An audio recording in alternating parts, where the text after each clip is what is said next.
जय हिंद फ्रेंड्स, एक बार फिर से आपका स्वागत है ऑपरेशन ऑफ जीएस के इस चैनल पे। मैं आदर्श आज आपके लिए लेकर आया हूँ यूपीएससी की कंप्लीट जानकारी के बारे में। उसके कौन चेयरपर्सन होते हैं, कितने मेंबर्स होते हैं, क्या क्राइटेरिया होती है, इसके बारे में इस वीडियो में हम चर्चा करेंगे। क्योंकि आए दिन हम देख रहे हैं यूपीएससी का जो भी एग्जाम्स हो रहे हैं, चाहे वो सीडीएस का हो, एनडीए का हो, सीएपीएफ का हो, एप कट का हो, एग्जाम पैटर्न धीरे धीरे बदल रहा है। पहले लोग पार्लियामेंट से ज्यादा क्वेश्चन पूछते थे, फंडामेंटल राइट और डीपीएससी से क्वेश्चन आता था। लेकिन हम जानते हैं यूपीएससी के किसी भी एग्जाम में क्या होता है, वन लाइनर क्वेश्चंस नहीं आते, हमेशा वो स्टेटमेंट वाइज क्वेश्चन दे देता है। अगर हम बात करें इसी साल जो 2023 में यूपीएससी का एग्जाम हुआ था, सीडीएस में जो एग्जाम हुआ था, उसमें ज्यादातर मैक्सिमम बच्चे एजीआई यानी अटॉर्नी जनरल ऑफ इंडिया के बारे में पढ़ के जाते थे। लेकिन इस बार क्वेश्चन क्या पूछा, सेक्रेटरीट से क्वेश्चन पूछा था, सेक्रेटरीट की कॉन्स्टिट्यूशनल बॉडी होती है कि नहीं होती है, क्या उसकी अथॉरिटीज होती है। इसमें अगर बात करें यूपीएससी के क्वेश्चन के बारे में, यानी कि यूनियन पब्लिक सर्विस कमीशन के क्वेश्चन जो आते हैं, जो चेयरपर्सन और उसके मेंबर्स या कौन को अपॉइंट करता है, इसके बारे में भी क्वेश्चन ऑलरेडी पूछ चुका है। आप जाके एनडीए या सीडीएस या ऐप करके किसी भी एग्जाम को दे सकते हैं। तब देखते हैं यूपीएससी के बारे में क्या है यूपीएससी। सबसे पहले इसका फुल फॉर्म होता है यूनियन पब्लिक सर्विस कमीशन। चाहे वो एनडीए का एग्जाम हो, सीडीएस का एग्जाम हो, ऐप कट का एग्जाम हो, या सीएससी यानी सिविल सर्विसेज का कोई एग्जाम हो, वो कंडक्ट किया जाता है किसके होता है, यूपीएससी। यूपीएससी एक संस्था है जो एग्जाम कंडक्ट कराती है। इसके बारे में हम पढ़ेंगे कंप्लीट जानकारी, जो कि आए दिन हो सकता है आने वाले एग्जाम्स में ये आपसे जरूर पूछे। देखिए, सबसे हमारा पहला जो टॉपिक है,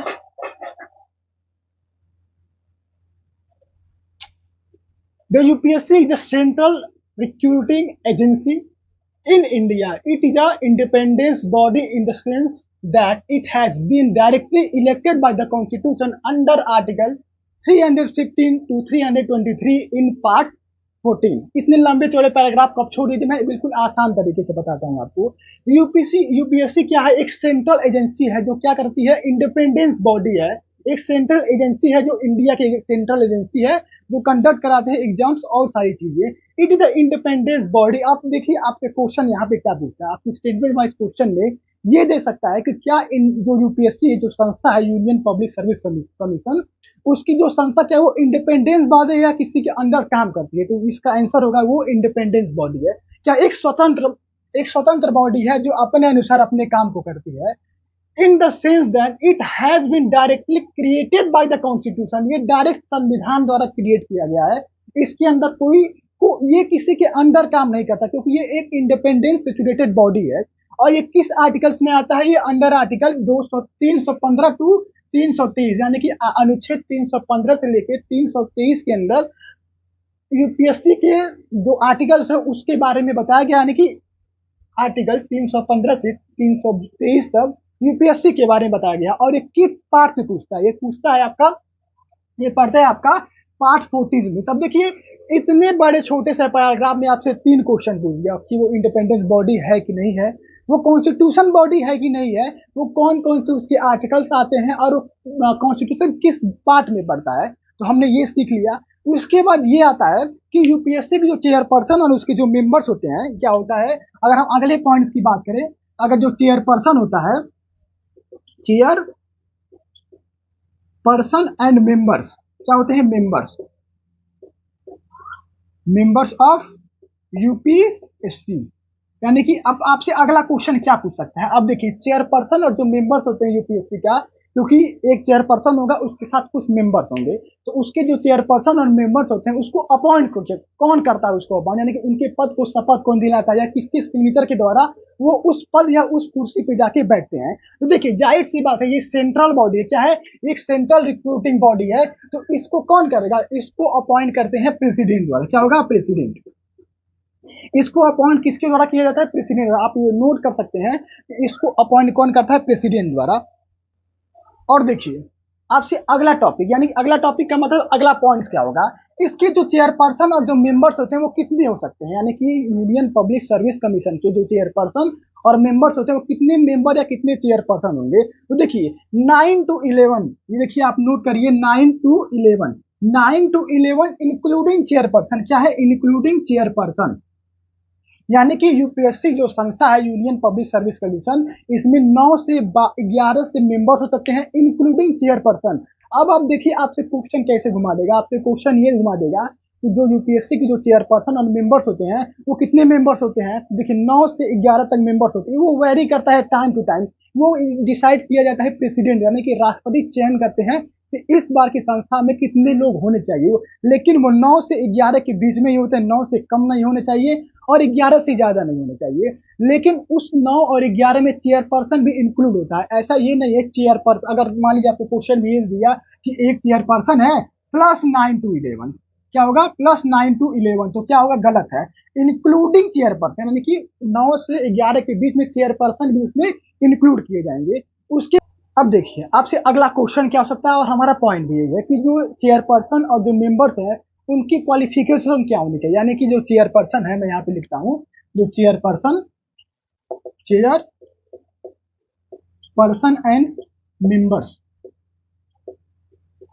मेंबर्स की क्वालिफिकेशन क्या है, इनकी क्वालिफिकेशन क्या है,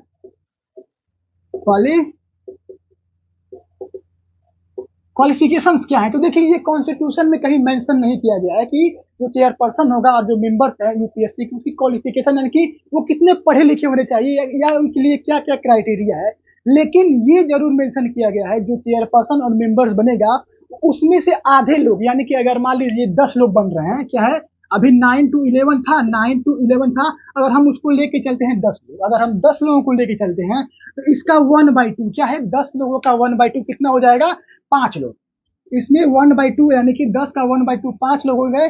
उन 1/2 मेंबर्स में से देखिए फिर से एक बात समझिए, क्वालिफिकेशन मेंशन नहीं किया गया लेकिन ये मेंशन किया गया है कि टोटल का 1/2 मेंबर में से जितने भी चेयरपर्सन या मेंबर्स होंगे वो कम से कम 10 ईयर्स, क्या है कम से कम 10 ईयर्स, कम से कम 10 ईयर यानी कि 10 साल में कम से कम या तो जीओआई या तो आपका जीओएस। अब समझते हैं जीओआई और जीओएस क्या होता है। देखिए जो भी मेंबर्स या चेयरपर्सन होगा 9 टू 11 होते हैं, हम 10 को मान के चलते हैं कि इस बार यूपीएससी के मेंबर्स में 10 मेंबर्स हैं, तो उसमें के 10 का हाफ लेंगे यानी कि टोटल मेंबर्स का 1/2 जो मेंबर्स होंगे इंक्लूडिंग चेयरपर्सन, उसमें से कम 10 साल का उनको एक्सपीरियंस होना चाहिए किसमें, जीओ या गवर्नमेंट ऑफ इंडिया यानी कि सेंट्रल गवर्नमेंट में काम करने का, या गवर्नमेंट ऑफ स्टेट यानी कि गवर्नमेंट ऑफ स्टेट में काम करने का। तो उसके जितने भी मेंबर्स होंगे उसमें 1/2 मेंबर्स को कम से कम 10 साल का एक्सपीरियंस हो, गवर्नमेंट ऑफ इंडिया यानी कि सेंट्रल गवर्नमेंट वो किसी काम में कर रहा हो या स्टेट गवर्नमेंट में काम कर रहे हो। आई होप आप तो अब तक आपको ये समझ में आएगा कितने चेयरपर्सन होंगे, क्या क्वालिफिकेशन होगी और उनकी क्या क्राइटेरिया है उनको उस पद के लिए। अगर आप वीडियो पे नए हैं और आपको समझ में आ रहा है तो प्लीज वीडियो को लाइक कीजिए और साथ ही साथ चैनल को सब्सक्राइब कीजिए। अगर आप हमसे अभी हमारे फेसबुक पेज और इंस्टा पेज से नहीं जुड़े हुए हैं, पेज का लिंक डिस्क्रिप्शन में दिया हुआ है, आप जाके ऐसी सारी चीजें एडिट आप वहां को मिल सकते हैं, क्योंकि वहां भी हम अपने नोट्स आपको प्रोवाइड कराते हैं। अगर चाहे आप नोट करना तो हम नोट भी कर सकते हैं, नहीं तो वहां आपको हर चीजें मिलेंगी। अब देखते हैं हम अपने अगले पॉइंट्स के बारे में।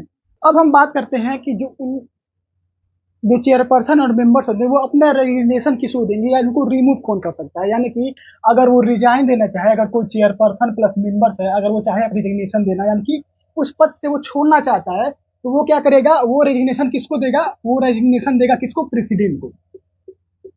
इसको अपॉइंट कौन किया था, प्रेसिडेंट द्वारा इनको अपॉइंट किया गया था, यानी कि चेयरपर्सन और मेंबर्स को अपॉइंट बाई द प्रेसिडेंट। और इनको रिमूव करने की पावर क्या है, रिमूव करने की भी पावर किसको है, प्रेसिडेंट को है।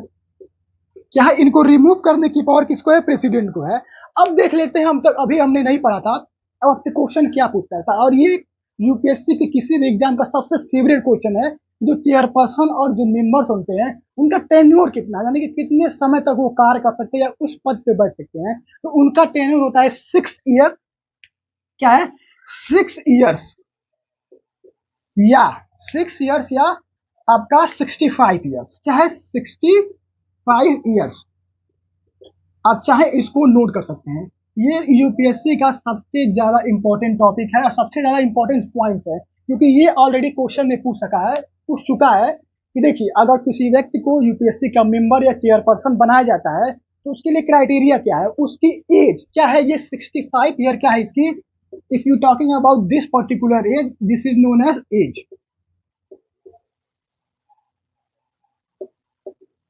एज। यानी कि अगर किसी व्यक्ति का 65 साल तक उम्र हो गया है तो वो इस पद के लिए भागीदारी नहीं यानी दावेदारी नहीं ठोक सकता। अगर किसी व्यक्ति का 65 साल से कम उम्र है तो वो उस पद के लिए चयनित हो सकता है, यानी कि यूपीएससी की मेंबर या चेयरपर्सन बनने का उसके पास एलिजिबिलिटी है, और वो मैक्सिमम 6 साल तक अपने पद पे बैठ सकता है। यानी कि अगर किसी व्यक्ति का इन दोनों में से जो भी पहला आ जाएगा उसको उस अपने पद से छोड़ना पड़ेगा। यानी कि अगर किसी व्यक्ति का 6 साल तक वो मैक्सिमम काम कर सकता है और अपनी एज का 65 ईयर एज तो वो मैक्सिमम काम कर सकता है। अब हम बात करते हैं, अगर मान लीजिए किसी व्यक्ति को चेयरपर्सन या उसके मेंबर के पद से हटाना है तो किन किन कारणों से हटाया जा सकता है। तो सबसे पहले होता है मिसबिहेवियर, या वो कोई गलत काम कर रहा हो, किसी केस में फंस गया हो और उसको उस पर सजा साबित हो गई हो तो क्या हो जाएगा, उसको उसके पद से हटा दिया जाएगा। या इनकैपेसिटी, यानी कि वो अपने कार्य को अच्छे तरीके से नहीं कर रहा है। इन 2-3 रीजन होते हैं जिसके यूपीएससी या उसके मेंबर्स को हटाया जा सकता है। ये जो यूपीएससी के जो मेंबर्स होते हैं ये छोटे मोटे व्यक्ति नहीं है। अभी आपने पढ़ा वो स्टेट गवर्नमेंट या सेंट्रल गवर्नमेंट में कम से कम 10 साल, कम से कम 10 साल, ये नहीं है कि 10 ही साल, कम से कम कोई भी आईएएस क्वालिफाई करता है वो उसको सीएससी क्वालिफाई कर उसको आईएएस पद मिलता है या आईपीएस मिलता है। वो अपने सर्विस का 15-20 साल करने के बाद सचिवालय में पहुंचता है, सेक्रेटरीट पद तक पहुंचता है। तो उस पद का व्यक्ति ये यूपीएससी का मेंबर बनता है, उस व्यक्ति उस बनता है। तो देखिए इतना आसानी से तो हटाया जा नहीं सकता। इसके लिए क्या होता है, अगर किसी व्यक्ति को उसको रिमूव करना है, क्या करना है, चेयरपर्सन या मेंबर, चेयरपर्सन और मेंबर को उसको पद से क्या करना है, रिमूव करना है। उसके पद से हटाने से सबसे पहले क्या होगा, केस होगा। क्या होगा, एक केस। और ये क्या होगा, एक केस हटाक से जाएगा किसके पास, सुप्रीम कोर्ट के पास। केस जाएगा किसके पास, सुप्रीम कोर्ट के पास। अब सुप्रीम कोर्ट क्या करेगा, इस पे इंक्वायरी करेगा, कमेटी बैठाएगा, जांच पड़ताल करेगा कि कोई व्यक्ति ए है, इसको हटाना है, इसके ऊपर ये चार्जेस लगे हैं, इसको क्या करेगा, सुप्रीम कोर्ट इन्वेस्टिगेट करेगा। स्टेट कोर्ट या हाई कोर्ट का कोई रूल नहीं होता है, तो सुप्रीम कोर्ट उसको इन्वेस्टिगेट करेगा। फिर वो अपना रिपोर्ट किसको देगा, अपना रिपोर्ट देगा प्रेसिडेंट को। और वो रिपोर्ट में क्या होगा, वो एडवाइस करेगा, सलाह देगा प्रेसिडेंट को, इसकी ये कमियां है, इसको हटा देना चाहिए। अगर सुप्रीम कोर्ट बोलता है कि हटा देना चाहिए तब उसको हटाना है। अगर सुप्रीम कोर्ट बोल दे नहीं हटाना, यानी कि उसके ऊपर जो चार्जेस लगाए गए हैं रिन्यूएबल्स के वो बेबुनियाद है और वो गलत है, तो क्या होगा।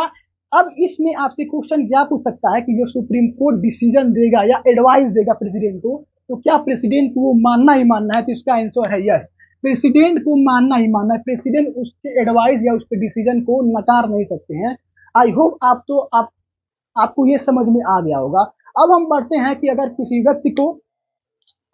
व्यक्ति का चेयरपर्सन या मेंबर्स में चयन होता है, यानी कोई व्यक्ति यूपीएससी का चेयरपर्सन या मेंबर्स है, तो क्या वो उस पद के लिए फिर से रीअपॉइंट हो सकता है। ये क्वेश्चन बहुत ही इंपॉर्टेंट क्वेश्चन है जो आपसे पूछता है स्टेटमेंट वाइज क्वेश्चन में, या अगर आप एसएससी या एमटीएस का एग्जाम देते हैं तो हो सकता है उसमें वन लाइनर भी क्वेश्चन पूछ सके। तो उसमें पूछता है कि अगर कोई व्यक्ति यूपीएससी का चेयरपर्सन रहा हो या मेंबर रहा हो तो क्या वो उस पद के लिए रीअपॉइंट हो सकता है, तो इसका आंसर है नो, वो अपने पद पे रीअपॉइंट नहीं हो सकता है। ये आप याद रखिए, यूपीएससी का कोई भी पर्सन चेयरपर्सन या मेंबर उस पद के लिए रीअपॉइंट नहीं हो सकता है।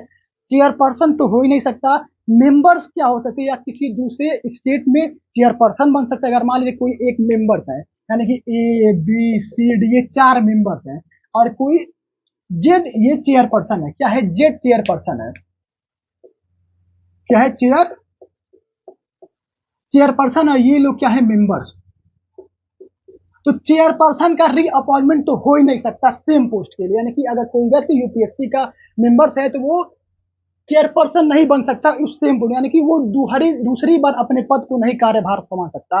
और लेकिन जो उसके मेंबर्स होते हैं, जैसे मान लीजिए कोई member A B C D है, ये मेंबर्स क्या हो सकते हैं, चेयरपर्सन बन सकते हैं। क्या होगा, चेयरपर्सन बन सकते हैं, लेकिन ये पर्सन जो ये 4 लोग हैं वो फिर यूपीएससी के मेंबर्स नहीं बन सकते। आप ये बात क्लियर रखिए कि जो चेयरपर्सन होगा वो तो अपने पद से हटेगा ही हटेगा, लेकिन जो मेंबर्स होते हैं वो मेंबर्स नहीं बन सकते हैं।